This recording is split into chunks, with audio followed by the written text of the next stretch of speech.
Hi everyone, welcome back to Sugar Mama TV. I am financial planner Canna Campbell. Before we begin today's video, which is all about borrowing to invest, how to set it up correctly and safely so that it works towards your long-term financial goals, 3 quick reminders. Number 1, please make sure you're subscribed to my YouTube channel, and more importantly, that notification bell is switched on. Number 2, please make sure you're following me on Instagram at SUGARMAMMA'S. And number 3, please always remember that all of my content is general advice only. It's never product advice, it's never investment advice, it's never personal advice. If you're ever wondering, should I be doing that? Is that right for me, or is that product right? Go and speak to a financial planner and ask them for personal advice. All right, let's get cracking with today's video, which is about borrowing to invest, also known as gearing, also known as leveraging. All right, what is borrowing to invest? Well, it is essentially where you borrow some money secured against an existing asset that you already own. That might be a home, it might be a portfolio of shares, it might be even an investment property. And you borrow an agreed amount of money with the intention of investing it, and that it grows over the long run. It grows in value, provides you with more passive income, and eventually over time you have to either pay off that loan or pay it back in full, which normally means selling that asset down, or as I said, slowly and steadily paying it off over time. Now, when this strategy is done correctly, it's done for the right type of person with the right type of goals, the right deadline, time frame, and of course, risk profile, it can actually be a very powerful and effective strategy to help someone achieve their long-term financial goals. But the key is to make sure that you set up this type of strategy in the right way, upfront, and on an ongoing basis.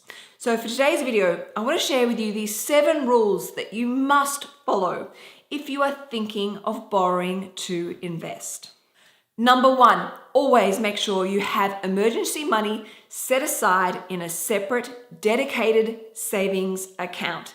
This means that should anything happen out of the blue, it never jeopardizes your long-term gearing strategy.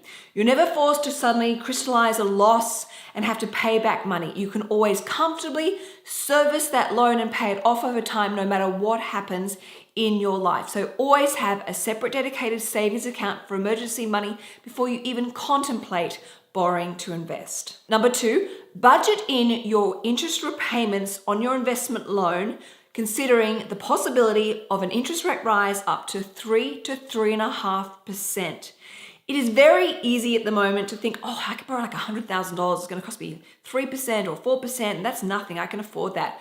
That's great right now, but inevitably, interest rates will most likely go up at some point. So you want to make sure that not only if interest rates go up, you can continue on servicing the loan on your investment loan, but also you can continue on repaying it off over time if that's what your goal is. You never want to be in a position where interest rate rises impact your quality of life. So make sure before you take out a loan that you can comfortably afford an interest rate increase of 3 to 3.5%.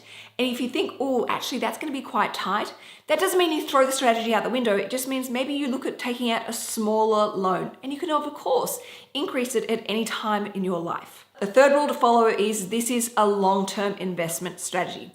Borrowing money to invest is not a get-rich-quick scheme. It's not where you think, I'm going to borrow $100,000 and turn it to $200,000. No, this is for long-term investors, people who have a time frame of at least 10 years, because you need to give your money the opportunity to grow and work for you. So don't look at doing this if you're thinking of making some quick money. It could potentially backfire in your face. The fourth rule to follow when borrowing to invest, and that is to look at growth assets when borrowing to invest.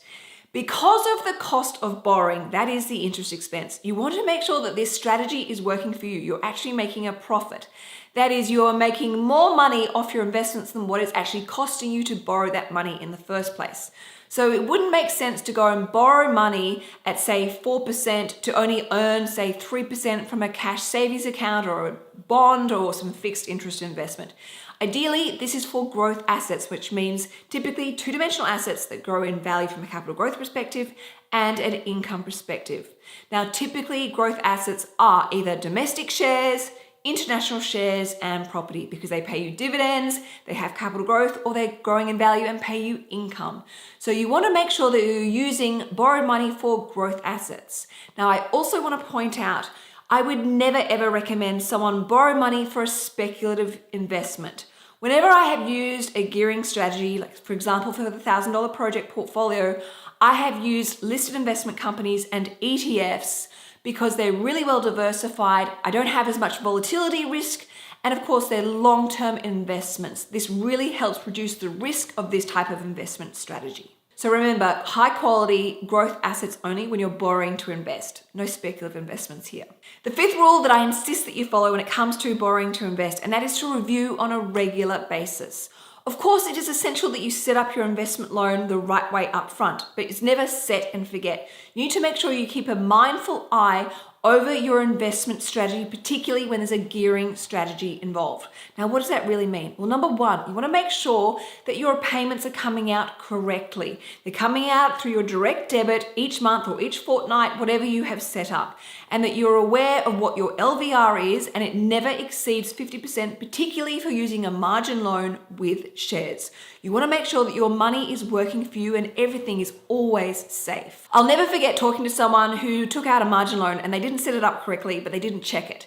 And one day they discovered that their margin loan was capitalizing and they got a very rude, nasty shock when they saw the new account balance that had been growing over time. So make sure you spend time checking your accounts are set up correctly, your money is working for you, and of course, you're always watching how much passive income you are earning off your investment portfolio. The more passive income you have in your life, the more financial freedom you have in your life. Rule number 6 when it comes to borrowing to invest, and that is to use your passive income wisely. Now, when you borrow to invest, you have two options with that income. Number one is you reinvest that income for future compounding growth opportunities, particularly if you have shares. The other option is you actually take that income, whether it be the rental income or the dividend income, and use it to pay down that debt. If you're doing that, it means your LVR is coming down even further, which means you're in a much safer buffer position each time. Please promise me the one thing that you will never ever do, and that is go and spend your passive income when you have an investment loan attached to your investment portfolio, because that will mean that the loans always plateau over time and your money is never really truly working for you, never allowing the magical compounding interest to kick in and work for you. So either reinvest your dividends so that your LVR comes down, or use those dividends to pay down that debt if that's one of your financial goals. Just don't spend the income if you're trying to build up a mindful money number.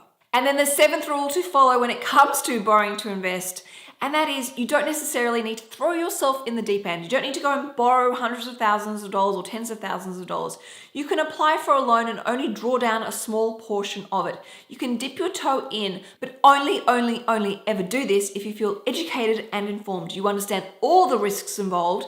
You understand how to manage them correctly and safely. And of course, you see all the benefits by borrowing to invest. As I said, borrowing to invest for the right people with the right risk profile and the right time frame and the right investment portfolio can be an incredibly powerful strategy to efficiently and effectively achieve long-term financial freedom and independence for yourself. But it must be used in a combination of other strategies such as insurances, superannuation, emergency money, budgeting to make it sure that it really actually works for you and your financial goals. And of course, never do something that you don't understand. It doesn't necessarily mean it's not right for you, but maybe it's right for you further down the track when you have less debt in your life, or you have a stronger cash flow, or you have better budgeting skills, or you feel more educated and informed when it comes to investments and what are the right investments and the right blend of investments for you.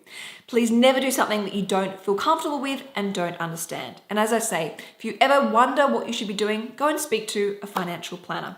All right, everyone, thank you so much for watching today's video. If you have any family or friends that you think this would be a helpful video for them in achieving their financial goals, please always feel free to share any of my content. And of course, don't forget to make sure you're subscribed and the notification bell is switched on for my YouTube channel.